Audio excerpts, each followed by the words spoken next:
Welcome to FYI. My name is John McCall. And I'm Mary Ellen Yo. Thank you for joining us today.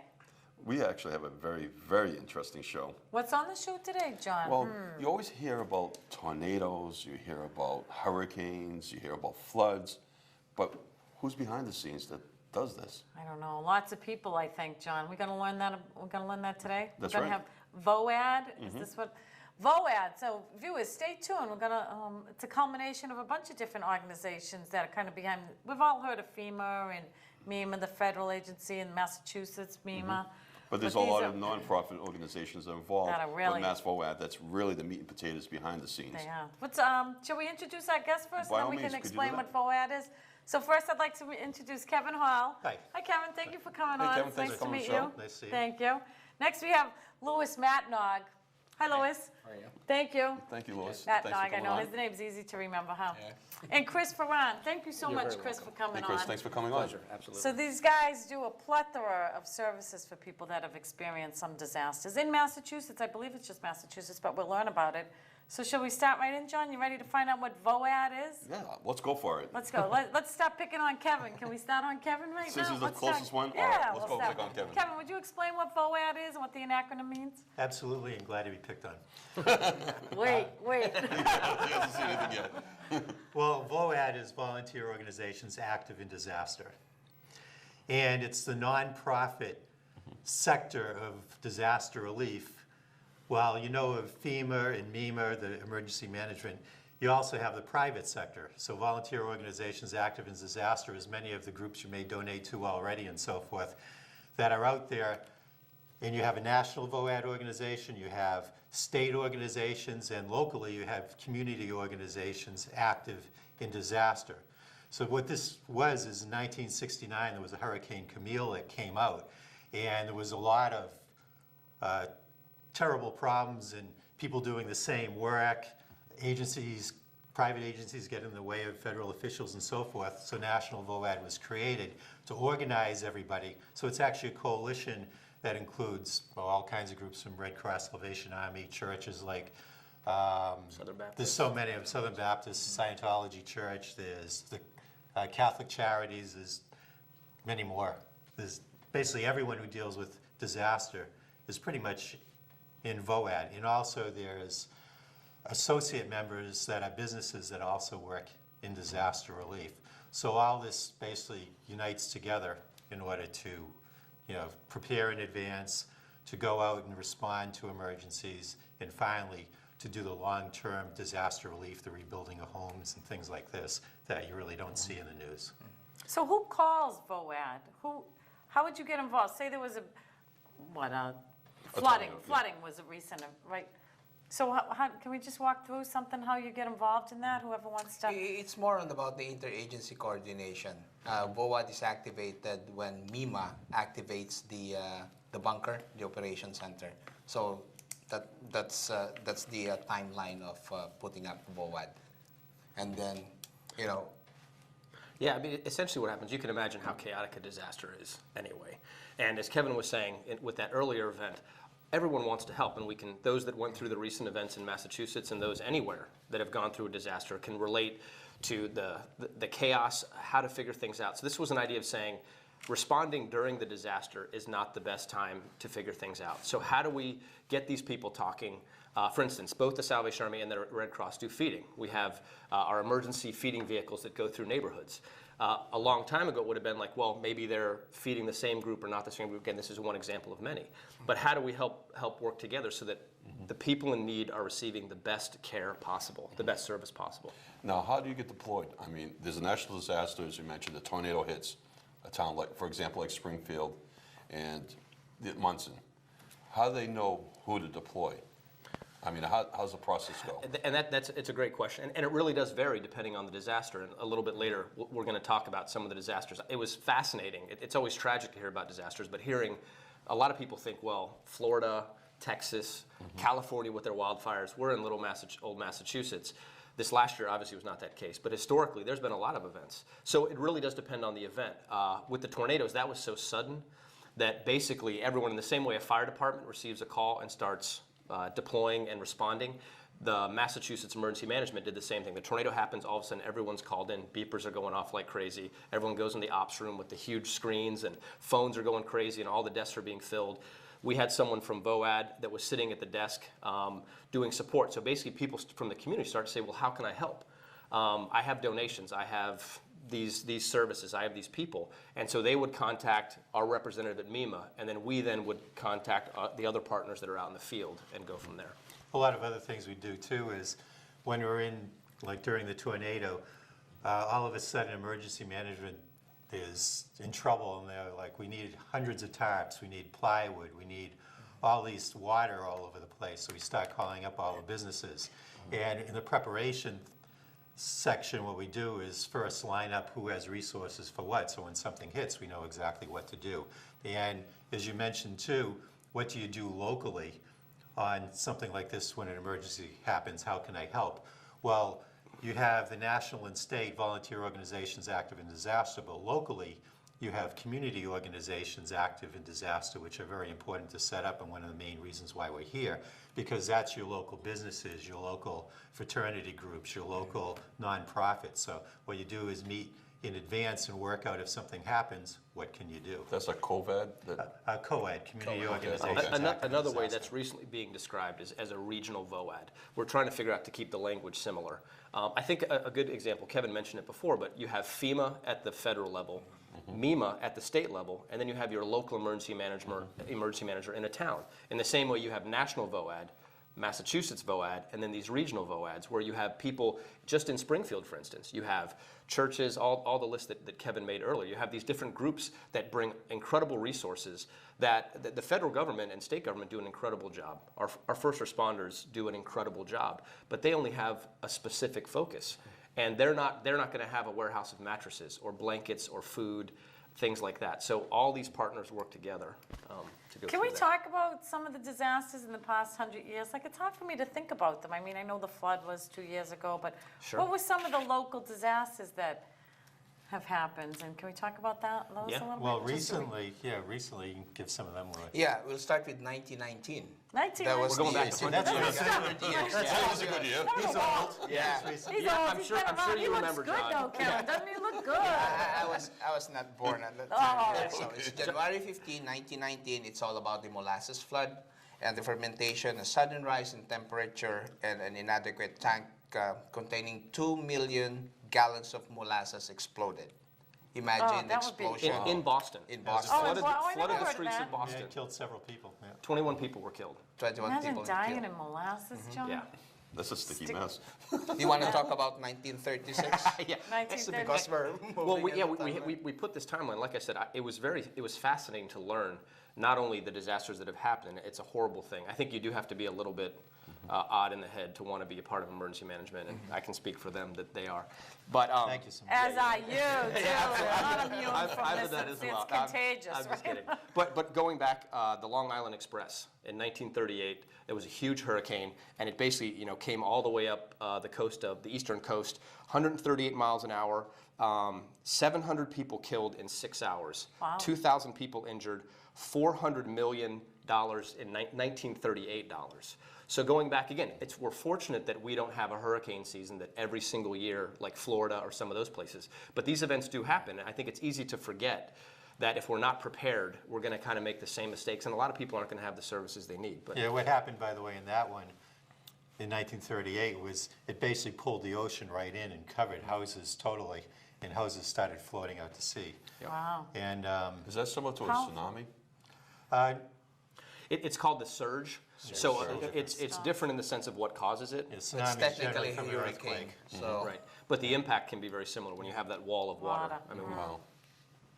Good, Lois. We love Yeah. hearing about disasters, don't we? We do, huh? well, not all disasters are the same. The impact, the capacity of the people, and then the response process, it's not all the same. It has a variant of different work processes involved in disaster management. And then I think a lot of people remember the Worcester tornado.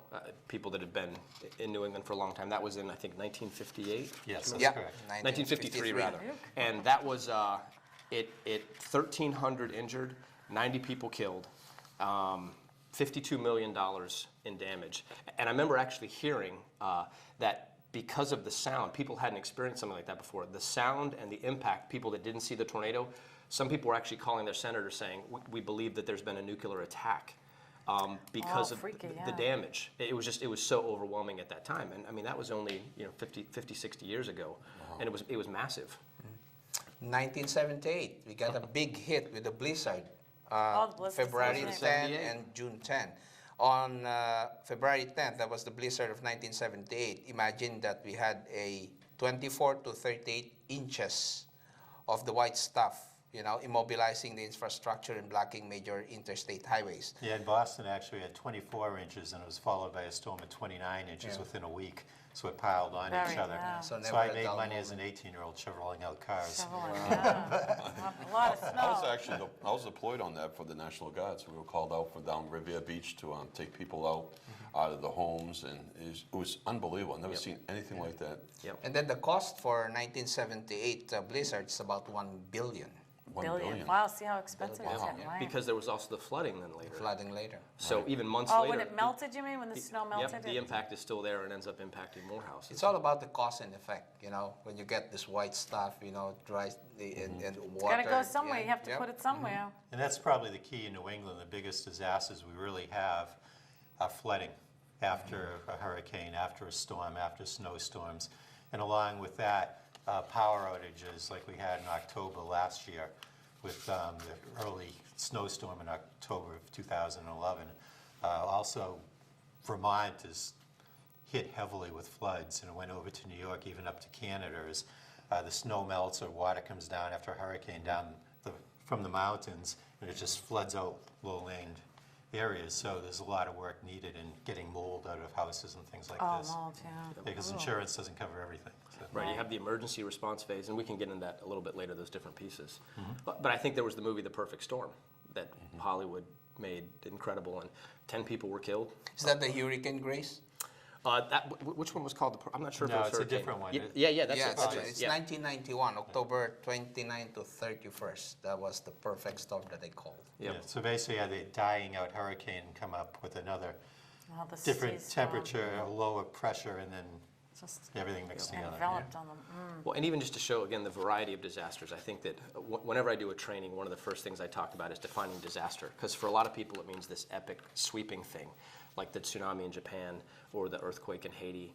But sometimes it's like the warehouse fire that was in Worcester, where 6 firefighters lost their lives. And it doesn't even have to be this geographical area, but the impact, it's this crisis point where people are affected. There's a Newton bus crash where a number of children, I think, It's 30, injuring more than 30 people. yep, 4 children were killed. And as we talk about this planning, the emergency spans all the way from a bus crash where children are killed, all the way to a fire where firemen are killed, all the way to a tornado that rips apart a whole Yeah, I think one of our town. key messages here is to get involved locally in the community, because when disaster hits, the first line of going into handling a disaster is the local community, the local emergency management, the local groups, if they're set up and organized to help. That's what we'd like to see more of. And what happens is often it gets too large for the local community. Then you call in the state level resources and groups. That gets too large, like for example, down in Hurricane Katrina, then people come in nationally, and like a lot of people in Massachusetts and other volunteer organizations active in disaster groups around the country went down to help in Katrina because that was so huge, for example. And also it goes international, as a lot of us have gone to Haiti and Japan and Sri Lanka and a lot of other places during these disasters. Let's take it to the local level. If someone listening tonight and watching this program, they want to get involved, how can they get involved with Mass VOAD? Well, the first thing I want to make a point of, and we had some recent trainings out in the western part of Massachusetts because of all the activity recently and people wanting to be involved in. We had some terrific first responders, which is the fire department, police department, showing up. And it really is important that you have a plan, that when you want to be involved, if we're going to talk a little bit about personal preparedness later, and that's important. You have to do that first for your family. But then if you do want to be involved, you do need to be linked up in the proper channels and networks. And we never want to get in the way of the first responders. We never want to hinder someone else doing their job. So a lot of it is, with this VOAD, we offer some basic resources to help a community build a COAD or a regional VOAD, where business partners can get together. We can help them develop a structure, build a program, even if it's 4 or 5 groups. saying, we want to start here. You start to build a list of what resources you have, and then you can go and coordinate with your emergency manager and say. So you should work with your local emergency management first and say you want to get involved, and then you come into the picture and train everyone? Is that what you're saying? It depends on the process, because as the community-based needs of the people in a disaster, it all varies. But the best way to do is, inform your local emergency management and connect with them, because it's a community-based process that we are linking all the different folks and different, vendors and all the agreements which must be in place. So it would be a good segue for those folks within a particular community that they can manage their own needs. And also, what's important too with emergency managers, sometimes it's someone in the fire department, it's a part-time job. So we don't want you to go out and harassing them. We need to get with you, The idea is get with your neighbors in business groups and so forth and set up things you can do. Once you have a group together, then you may want to call in emergency management, then he's got like a a group of neighborhood watch resources. or something.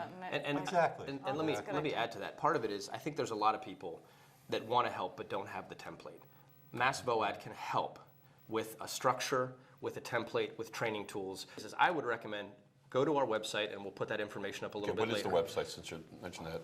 It is massvoad.org, M-A-S-S-V-O-A-D. It's right on the screen right now. As you see on the screen, obviously. massvoad.org. So viewers, Google that, massvoad.org. Yeah, Just for those kinda- of you who are still staying on the program, because you're not going to your computer right away and leaving. Oh. But when Yeah, you good, Kevin. when you go on Like though, that. Using your it tablet. has data on preparedness and training, so you can learn how to do disaster relief and see where trainings are. It has information on recent events, and it gives a whole organization of volunteer organizations active in disaster That's a good in idea, to just get Massachusetts. community, right, just get it going. Well, I'll give you an example. Again, we were talking about Western Mass. There's a lot of churches and businesses and individuals who want to help. So we created this forum. And first responders, police department, fire department, faith-based agencies, emergency response, we came together and we shared our different perspectives. And then we said the next step is now get some people in your community to decide on a time to meet. Go through some of the tools we have on our website where you can set up this board and this committee. Because I'll say, emergency managers, as Kevin said, often they're wearing multiple hats. So we want to be able to do as much as we can in our own group and then go to them and share what we've developed, what our protocol is, with maybe one contact person. So it's a way to streamline. So the next step in Springfield is we had that first meeting. Now we're going to meet as a regional group and say, all right, who has what, who needs what training? Because there's some great training out there. Get your people trained. There's stuff you want to know about before you show up at the disaster, even sometimes before you call the fire department. So there's good stuff out there. So we want to learn, we want to develop and build. But without people in the community, there's no way that we can do the work we need. I mean, there's still work happening from Springfield that's taking place right now. Another thing too is we want people to know what they can do to help themselves and their own families, and to really be prepared for pretty much anything. And you have some of that information, right, Lloyd? Yeah, and it's more of the collaboration between the community to address the needs of the people. Because as I've said earlier, that the disaster starts on your own neighborhood, and who's the first one who will help you? It's the neighbors itself. Can we break down a disaster and just kind of walk through the components of it? Like who's going to, what are you going to do? What's the time frame? Like what would VOAD or what would your organization do, Louis? Can we just kind of talk about that a little bit? I don't think I have a clue about what would happen. Specifically for the Red Cross, we have our own table in MEMA. It's called ESF 6, Shelter Operations and then the Needs of the People. ESF is Emergency Support Emergency Functions. Service MEMA Function. has Yeah. 18 of those.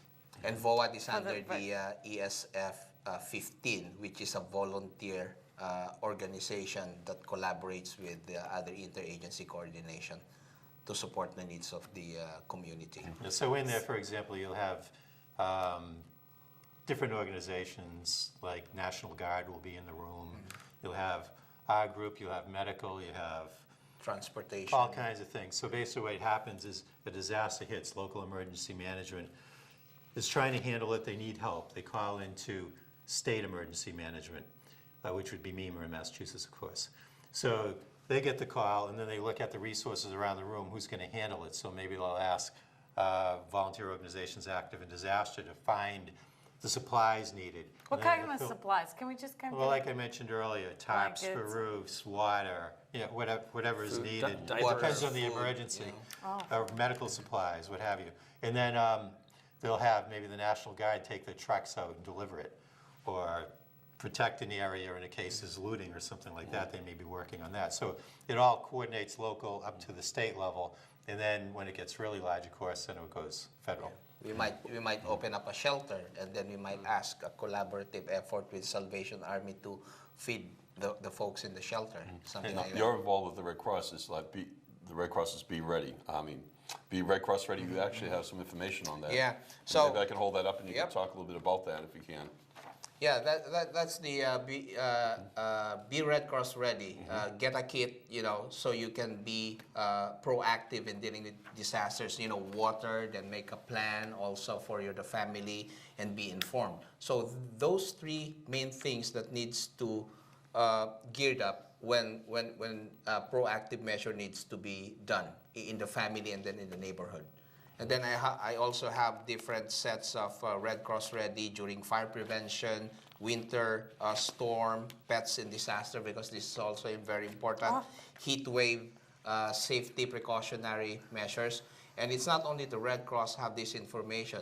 MEMA, have all of those information. FEMA, VOAD also collaborates. Yeah, when with you all go to of this information. massvoad.org, it links all the different organizations on all the preparatory information that they have, all the different types of services they do. And what would need to be prepared as just a Exactly. regular So what's some of the citizen. things you would need in the house? Yeah, for example, like Salvation Army. What would, Well, we do some of the similar preparedness because as the coordinator for the state, I know the first thing is you need to take care of yourself.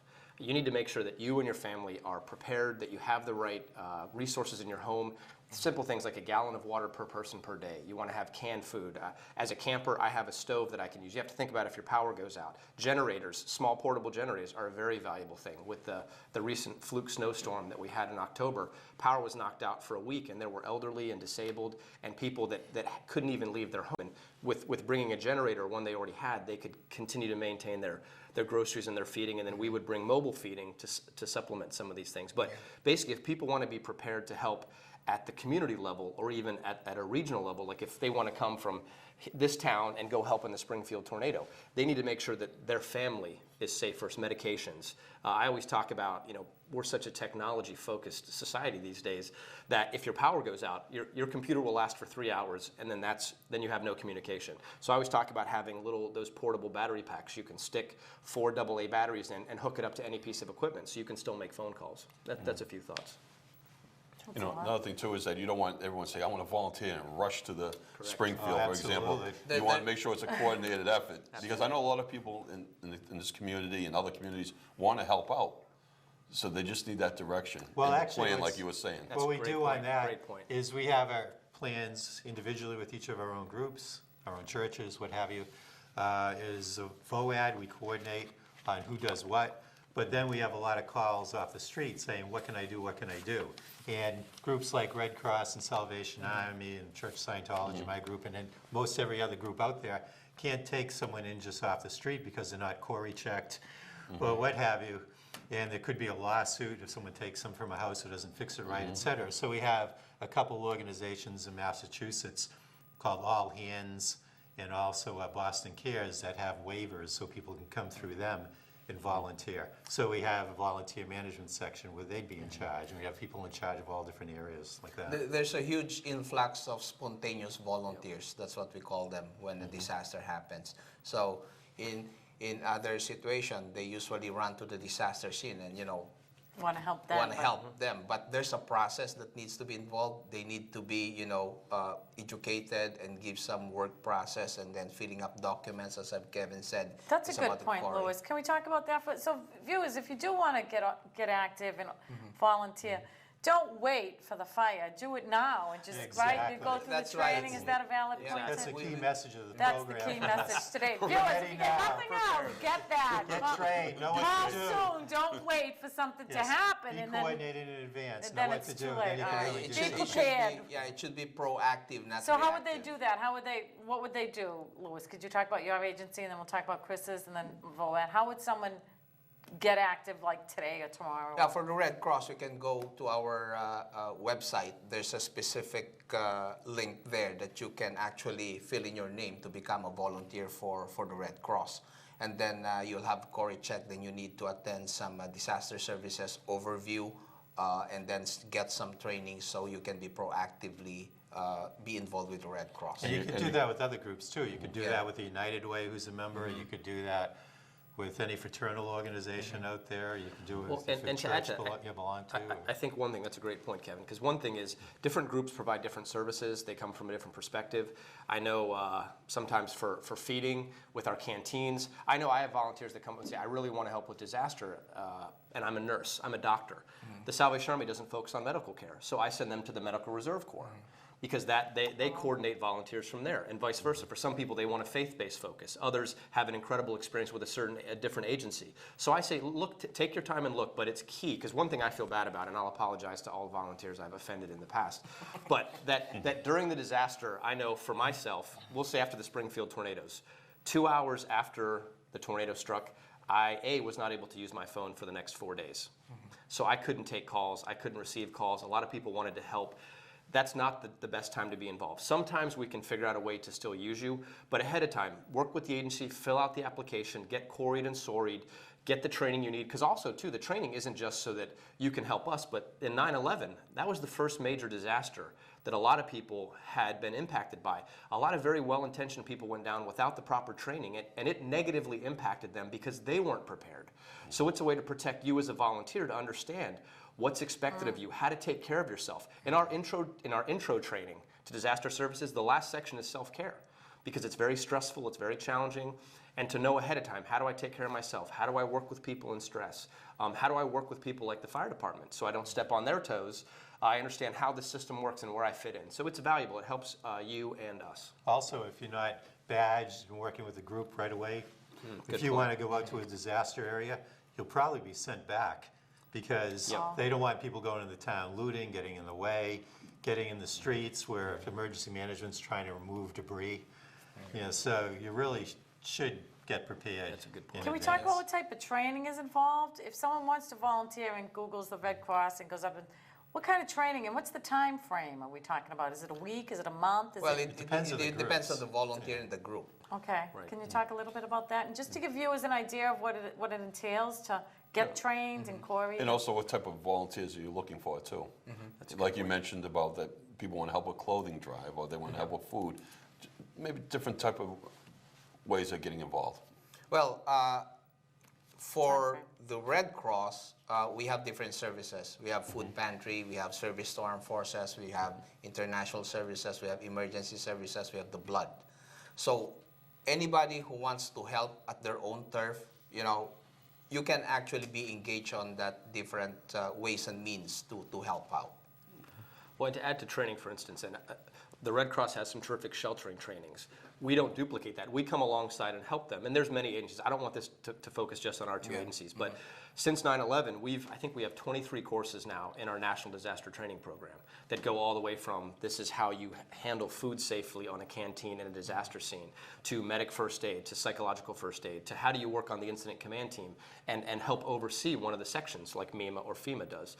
So I would say you start in, sometimes they're an afternoon, a day, a couple weeks, but it's a long-term thing. And then interspersed in that, now there's tabletop exercises where you can actually partner with people, your local police department and fire department. Field exercises where there's a mock disaster. And there's some great learning tools that are available. So I'd say, start the process. We welcome your involvement. We need your involvement. And just start exploring. And there's some great opportunities to be a part of. And our website mainly is set up for that. So you're wondering what you can do, that's what it does. Something It also, for everybody? Yeah, when a disaster hits too, we put up there what to do and what not to do. Because, for example, with Katrina, there was all kinds of clothing sent. Well, clothing that's not sterilized is going to sit in a train or somewhere and cause a problem, or not cans be a of help. soup to Haiti. Like it's very difficult to ship. We couldn't even get airplanes into Haiti, let alone boxes of soup from So that's New another England. issue, right? is So some of the best things you got to do is get involved with Mass VOAD, and they'll find the right placement for you.